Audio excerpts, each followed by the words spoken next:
Hi, ladies, gentlemen, dogs and cats, since Carlos B. Dog cannot be here today. Once again, we bring you 3 straight G's coming out the Goon Cave, Las Vegas, to the Bay Area. This cultural blend right here, brought to you by Fight Live TV and Palmer Electric. Boom! Shocking experience, and today we are covering UFC Fight Night in Mexico. By popular demand. Where are we? We'd We're in rather Monterrey? I'd rather Monterrey. be taking a nap, but the fans want us to do this. So. We're in Monterrey right now. Yes, we are. So we probably won't know half the fighters because the UFC promote like 3 people and not nobody else. But we'll do the best we can for you guys. We got Ariel Kalani. Yes, sir. Spilled Bag of Ice, a.k.a. Mr. Bag of Ice. If you say so. And Greg Blackson. Carlos B. Dog. He's not dead. Jerry. He passed away. He's just not here. He's home napping his face off. Where I should be. But give the people what they want. We have to. That's what we're doing right now. We're going to start with Gabriel Benitez, Andre Fili. Who wants to go first? I think you should lead it off, man. You the point guard. Go ahead. Start off. All right, this fight is pretty interesting to me. Benitez, I was actually supposed to fight him once, too, now I think about it. I don't even know what happened. I can't say he ducked me. I think that one just ended up not coming to fruition. But he's southpaw, good striker. His kicks are better than his hands. So that should be interesting. I would give him the advantage there. But after I saw Fili fight Max Holloway, in recent UFC history, he's given Max Holloway the toughest fight after McGregor, So that surprised me with Fili's stand-up. So I don't think that Benitez even has the advantage in the striking, which is his strength. I think the only thing that might get Fili kind of confused there is the whole southpaw thing, depending on how they worked on that at Alpha Male. If they got the Rousey plan, it ain't going to work.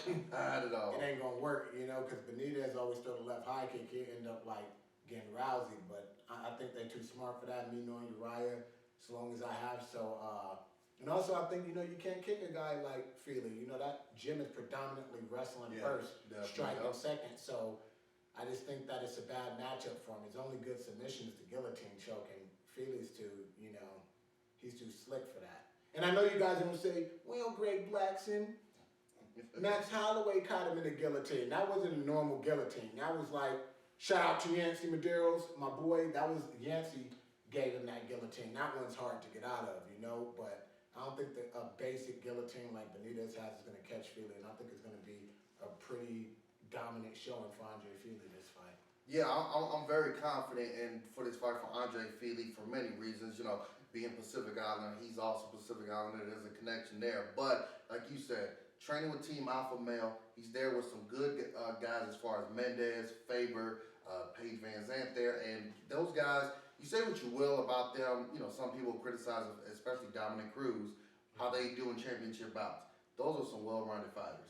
And with Fili, he's a young guy. He's 14-3. And like you said, when he took on a guy like Max Holloway, he gave him his toughest competition since Conor. And with that, even though he lost, I think just the momentum of saying, if I take on one of the division's top prospects and I give him a tough match, my confidence is up here because now I know when I go in against other guys, I know I belong here, and I know I can take on the best. So I'm looking at Fili. He might get a second-round stoppage in this one, honestly, to tell you the truth. Like you said, Benitez, not so good with his hands as he is with his feet. And if he can't get the takedowns and the grappling done on Fili, where's his advantage going to be if he can't catch the kick? So I think Fili's going to be able to work him on the feet and eventually probably get top position. Could be a TKO in the second round for Fili. What do you think, Mr. Bad Eyes? Here's what I know about Andre Fili. The man loves pizza. Who doesn't? And his nickname is Touchy. He tweets about pizza all the time. Well, now if you could tweet emoji pizza to Domino's and bam, to deliver it. What? They're not paying They us. do. You don't see the. Well, you right. There are some companies out there that you could tweet or text a picture to, and they deliver to you. I seen Richard Sherman and the girl from Modern Family do commercials on it. But you right. We can't mention them right now. So But yeah, A pizza. yeah. Fili loves pizza, so that's what I know about him. And he's Team Alpha Male. You know, And he's touchy. yeah, which is a good nickname for a guy like that. But who's I touching think- him? Or is he touchy? Like, hey, man, maybe when he's cutting weight, he gets touchy because he can't have pizza. Yeah. That's why he has a whole hashtag. Or he's being touchy. Eat one for Fili. People tweet him the pictures of pizza. It's a thing. It's a whole thing on Twitter. Okay. Well, I'm here to tell you guys what could you guys break You down know this. the dynamics of the fight. I'm here to tell you what's going on Twitter. with these fighters. But no, Fili, him as well as the whole Team Alpha Male. When Dwayne came in, Dwayne Ludwig, obviously all of their striking improved, and now they have Martin Kampman. He left too. Well, they had Martin Kampman for a while. So that's, they were sort of shoring up their striking in addition to the wrestling and some of their world-class submissions. And the team has just looked good since then. And Fili, obviously, you guys said about Holloway, looked good. So, yeah, you have to give it to, I think Fili's going to be eating some celebratory pizza after this. I agree. And you know what? Speaking of no. Mark Kevin leaving, I don't want to leave it like that. Because from what I hear, they've actually, they had Master Tongue, then they Right. had Dwayne. A man with a lot of style. And then Master Tongue came back and they had him and Martin Cameron, but Cameron left. And what I hear now is that they've actually hired multiple striking coaches to never have the problem of people being left out again. And I hear that's actually working out for them pretty good. So I guess we'll see in this fight with Touchy Fili. And we'll see how it So turns out. Touchy, But even, Touchy. even Pizza. if you have Dwayne and you have Campman there for a while, you're gonna learn some stuff, Yeah, definitely. True. Even if they, Even if he Take is off. selling peanut butter at the front desk. So allegedly. let's see what we got next. Scott Jorgensen, Alejandro Perez. Somebody take it off. Well, with Scott Jorgensen, Young Guns. he's a very good fighter. You look at his record, 15-11. That doesn't really do him justice. He's not an easy out for anybody when he steps in there. He's kind of like one of those fighters. Looks good for a couple of minutes, but then he'll get caught and then kind of folds up a little bit. I'm very interested to see Alejandro Perez. One thing we was talking about earlier before we started filming, whenever you get these local shows and they have local fighters, how are they going to perform in front of their hometown? We talked about it last week with the fighters in Australia for UFC 193. How are the local fighters going to be able to perform in front of their home fans, their family, their friends, all the pressure there? So will Perez be able to step up and put in a good performance? I think so. And this is a good test for him is with Jorgensen because he is a veteran of the sport and he's a tough out. And so Perez might be able to show up, but this might be one of those fights where we're not really looking forward to it on paper. Might turn out to be a pretty good slobber knocker though, as good old JR would say. I don't know Perez that well. He ain't that either. I know, that's just my thing. We need some 40s You saying? more out on the mat. You do need some 40s though. I want good old JR to commentate one of my matches. So I'm not that familiar with Perez, but Jorgensen is interesting because he's one of those guys that it looked like he was sort of on a trajectory of making it up into the, being in the mix.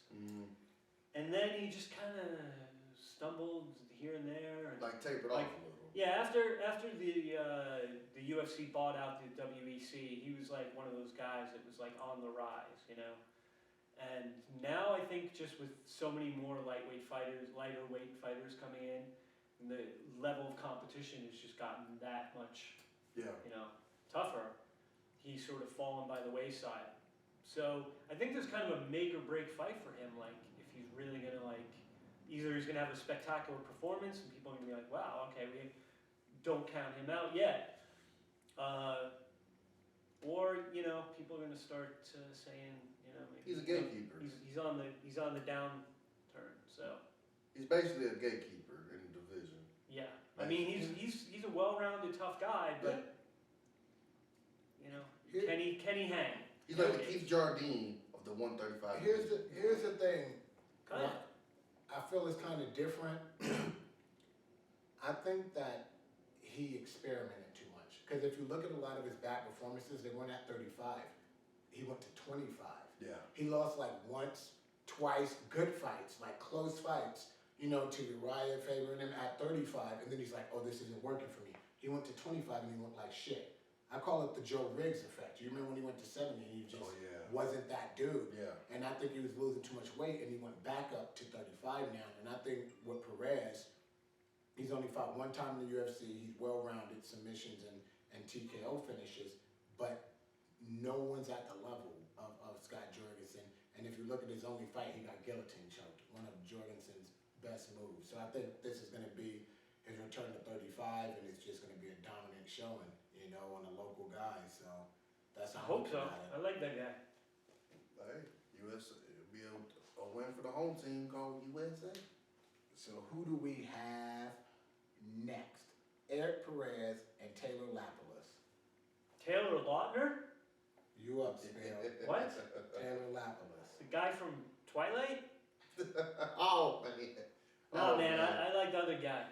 Team Edward. Edward was kind of a pussy, but whatever. Well, relative to what? Relative to being a fucking vampire that turned into diamonds when the fucking sun hit on.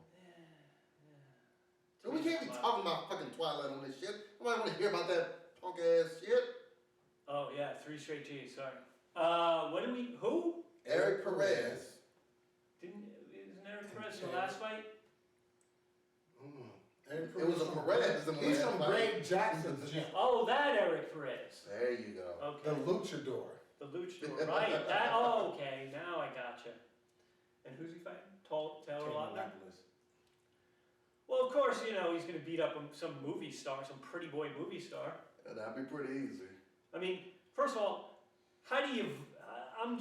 I'm not picking against any Jackson's fighters for a long time now. That's all I'm saying. They kind of proved the point. Now that maybe they know what they're doing down there in Albuquerque. Well, they always did, but, you know, now I'm just really like, wow, it's all coming together. I mean, you come from a steam camp like that with those coaches and the training partners that are there. Obviously, everyone knows the success that Holly Holm just had, but John Jones, Cowboy Cerrone, multiple Cub others. Swanson. Cub Swanson. Shoot, even Isaac GSP, Valley Flag. even GSP was there for a while before he moved permanently to Canada. So those guys really know what they're doing there. And for Erik Perez, you know, he's a very good fighter, tough guy. He's taking on a guy, though, in Taylor Lapilus, who's 10-1 from France. And I got to tell you, That's why I don't know.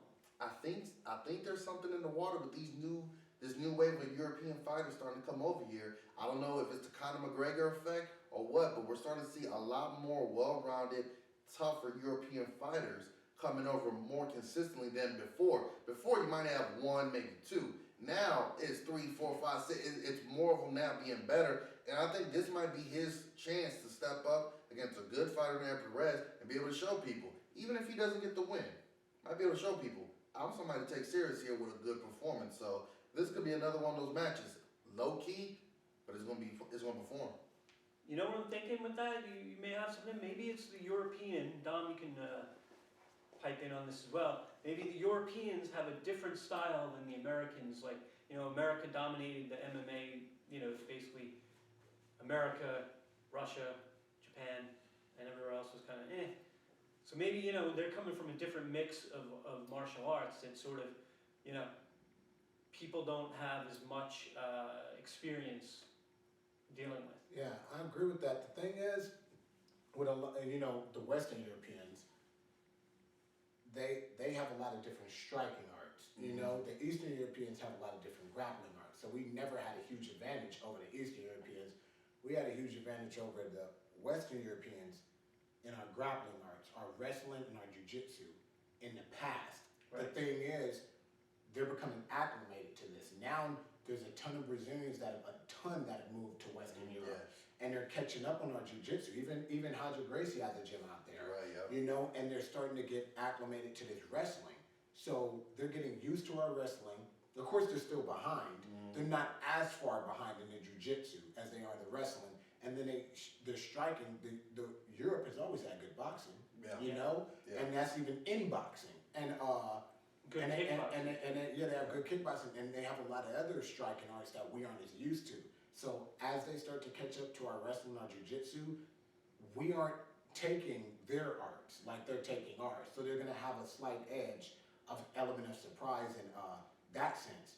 And as far as who are we, Taylor Lapalus, he has like one loss. He had one loss to a top Eastern European. I think the guy's Dagestani. Yeah, he's not Chechen.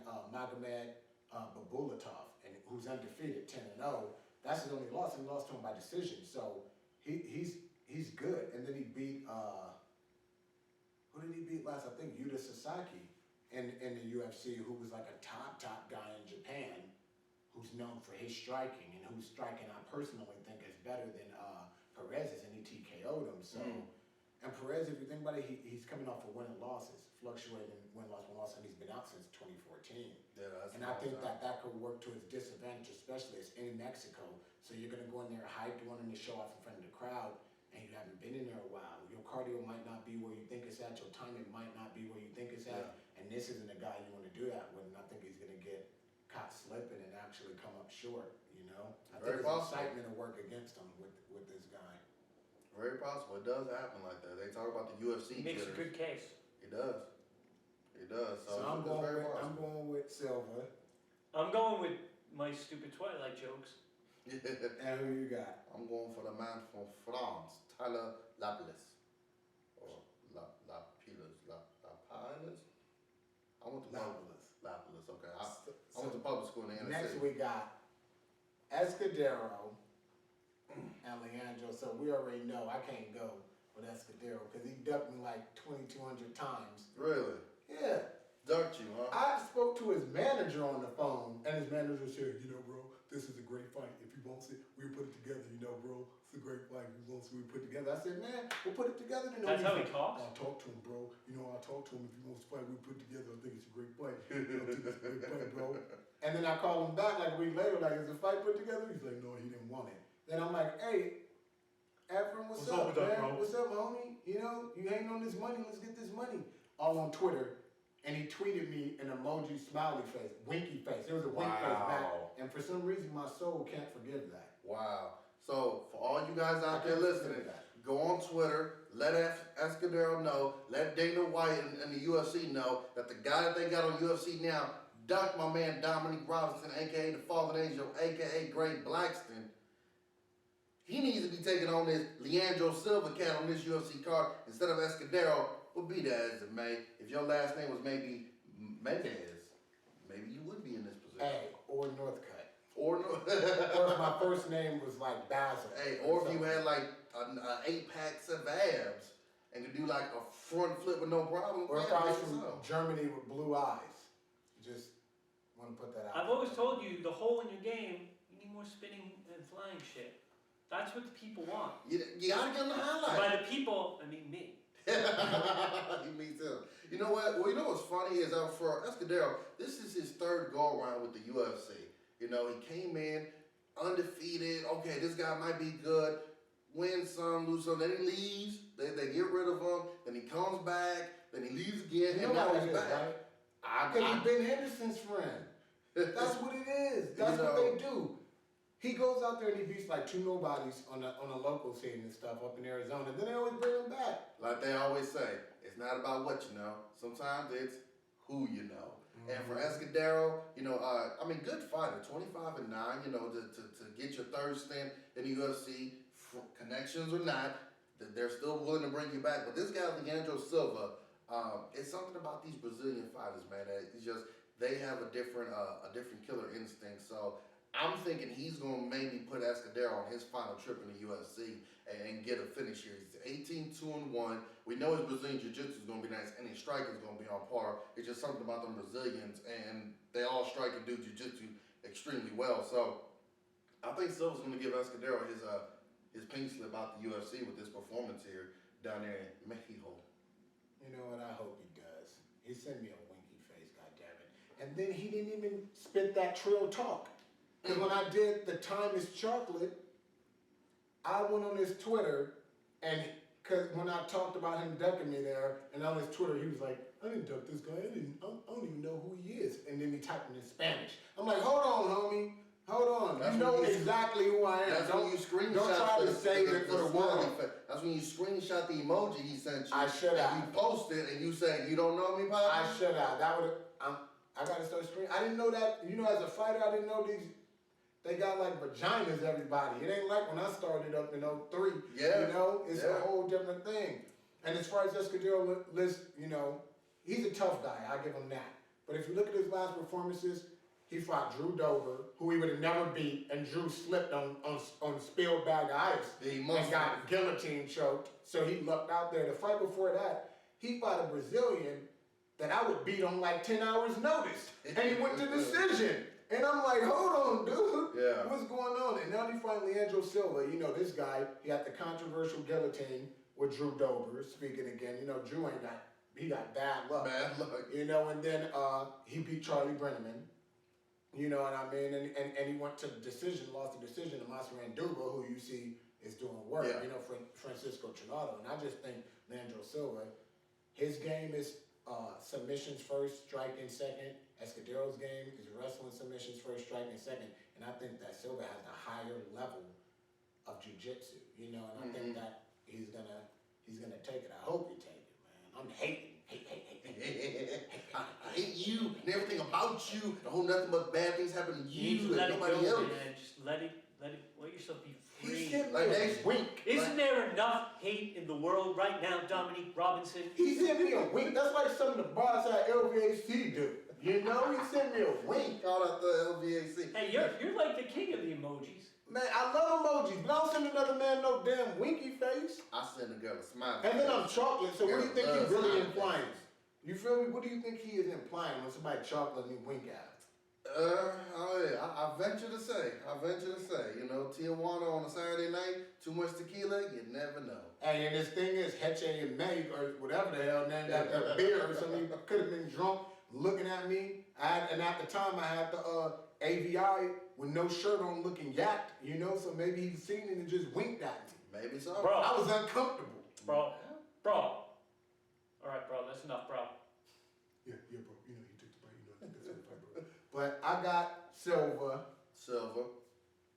I'll go for Silva. I think it's gonna be a tough fight though, because Effie is a scrappy dude, tough dude. Yeah, I don't see a finish, but I think he's gonna get outworked.